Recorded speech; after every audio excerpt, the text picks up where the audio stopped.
안녕하십니까. 독거투절지 제레미야입니다. 오늘은 정말 세계 3차 대전이 올 것인가? 라는 주제로 이야기를 해보겠습니다.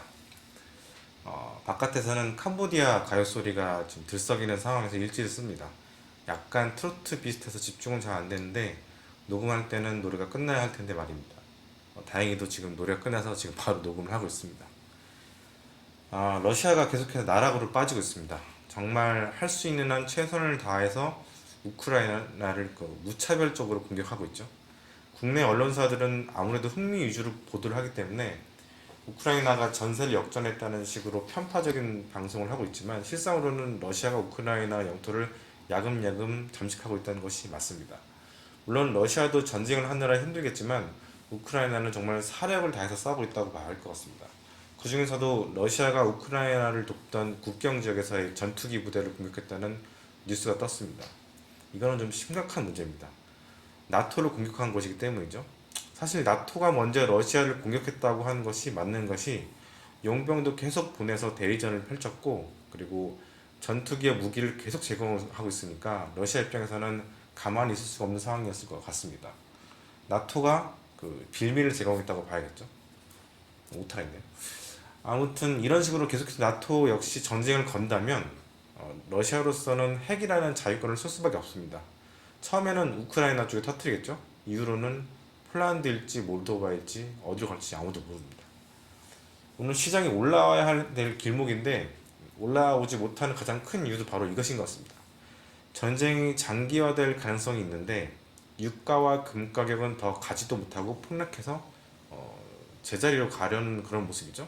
대신 달러가 팬데믹 처음 터졌을 때처럼 이게 확 폭발하고 있습니다. 그러니까 금하고 유가 같은 약간 안전자산이라고 해야 되나요? 뭐 그런 성격이 조금 있는 그런 것들이 내려오고 오히려 이제 달러 원탑으로 하나만 올라가고 있는 그런 상황이죠. 이것은 무엇을 말하는 것일까요? 제가 보기에는 이제 금융시장이 세계 3차 대전 가능성을 보는 것 같습니다. 가능성이 높다기보다는 우려를 하고 있는 것이죠. 지금과 같은 비정상적인 현상은 사실 10년에 한 번 올 듯 말 듯한 그런 상황이기도 합니다. 우리가 투자든 무엇이든 살아가면서 계획을 세우고 거창하게 전략을 이라는 것을 짜는데 변수가 생기고 그 수치가 변하면 전략도 바꿔야 되는 것이 맞습니다. 저는 늘 러시아를 보면 쉽게 보면 안 된다고 이야기를 말씀드렸는데 푸틴은 계속 돌아올 수 없는 강을 건너고 있습니다. 포기할 가능성이 별로 보이지가 않죠. 마찬가지로 우크라이나도 완강하게 버티지만 지금 거의 막바지 온 거 아닌가? 그런 생각이 들고 있습니다. 우리의 미국은 경제 제재로 러시아를 틀어막으려고 하고 있습니다만 우리의 바람대로 러시아만 힘들어지면 좋겠지만 미국과 전 세계가 같이 고난의 행군을 가게 된 거죠. 주지하시듯이 그 에너지 가격은 폭발했고 물가도 점점 오를 것으로 보이고 있습니다. 러시아라는 나라는 경제 규모가 한국보다 작다고 깔보는 사람들이 있는데 이 나라는 지하 경제가 40% 넘는다는 추산이 있을 정도죠. 그리고 이제 인구가 1억 5천의 세계 최대 면적을 가지고 있고 자원과 농산물이 자급자족이 된 나라입니다. 게다가 이제 우크라이나를 먹어버리면 농산물하고 자원 부분에 있어서 더 큰 강점이 된 거죠. 쉽게 망할 나라가 아니고 망해도 물귀신 작전으로 같이 이제 다른 나라들과 같이 죽으려 하는 그런 나라라고 볼 수 있죠. 이 글을 쓰게 된 동기가 바로 하나의 뉴스 때문입니다. 바로 미국 국민들이 현 바이든 대통령이 러시아에 아무것도 안 하고 있다라고 생각하는 비율이 50%를 넘겼다는 것입니다. 늘 낮은 지지율로 늘 여론에 민감했던 바이든이 이제 고민할 수밖에 없는 상황입니다. 특히 나토를 공격하는 상황이 계속된다면 결국 참전을 결정할 수밖에 없습니다. 왜 미국인들은 그렇게 갑자기 생각을 바꿨을까요? 저는 이들이 민감하게 반응하는 유가와 물가 때문이라고 생각합니다. 혹자는 미국의 러시아 원유 수입이 3%밖에 안 된다면서 수입 금지 조치가 미국에는 아무런 영향을 주지 않는다라고 하고 있지만 지금 이제 WTI가 뭐 105불까지 떨어지긴 했지만 130불까지 찍었다는 것을 보면 시장이 그렇게 녹록하지 않다는 것을 알 수가 있습니다.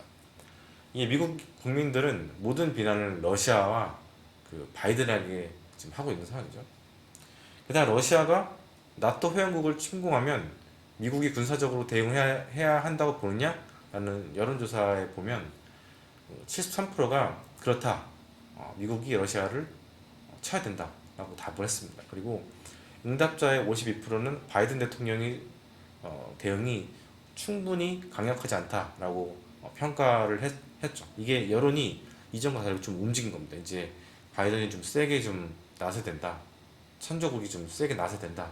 이렇게 보는 거죠. 저도 사실은 계속해서 전부터 말씀드렸던 게 미국 이 경제 제재가 정말 충분하지 않다라고 말씀드렸잖아요. 미국 여론이 이제서야 이제 정상적으로 이렇게 올라오고 있는 그런 상황이죠.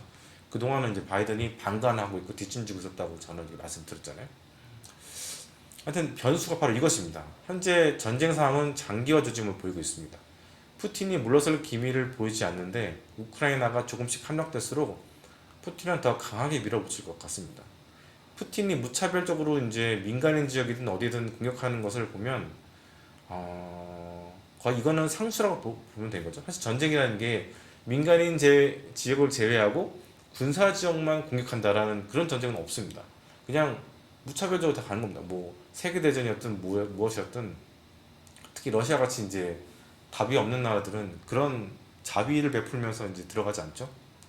게다가 지금 민간 지역에 있는 게릴라들이 러시아 군대를 공격한다면 러시아로서는 이제 민간 지역도 결국에는 군사지구로 이제 볼 수밖에 없는 그런 상황이 되겠죠. 하여튼 이렇게 푸틴이 무차별적으로 공격하는 것이 이미 상수가 되고 있다고 한다면 이제 변수는 미국 내 여론입니다. 혹자는 전쟁을 기분에 따라서 열을 받아서 일으킨다고 하고 있지만 러시아는 그렇게 호락호락한 나라가 아니죠. 치밀하게 계획해서 움직였는데 그 예로 볼 수 있는 게 예전에도 말씀드렸듯이 크림반도 합병이라든가 조지아 그리고 지금 다 국제 정세가 비슷할 때쯤에 그러니까 이제 유럽이나 미국이 약해졌을 때쯤에 이제 쳐들어가는 그런 전략을 펼쳤죠. 이게 계속 반복이 되는 겁니다. 그러니까 기분에 따라서 이제 전쟁을 일으켰다고 하면은 이거는 잘못된 생각이죠. 오히려 미국이 여론, 즉 감정에 의해서 군사 개입을 할지 말지 이렇게 결정하게 되는 그런 상황에 이제 빠졌다고 볼 수가 있겠죠. 앞으로의 시장 상황이 상당히 저희가 볼 때는 또 골치가 아파질 가능성이 있습니다. 폭락 자체는 우리가 괜찮습니다. 올 수도 있죠. 근데 이 폭락이 오래 지속된다면 투자자들도 인내해야 하는 기간이 오래 지속될 수도 있습니다. 우리는 지금 미국 여론이 어떻게 움직이냐에 따라서 바이든의 결정이 달라질 수 있다. 그래서 미국이 러시아를 공격할 수 있다. 이게 정말 최악의 시나리오인데 점점 그 최악의 시나리오대로 가는 것이 아닌가라는 걱정을 하게 됩니다. 감사합니다.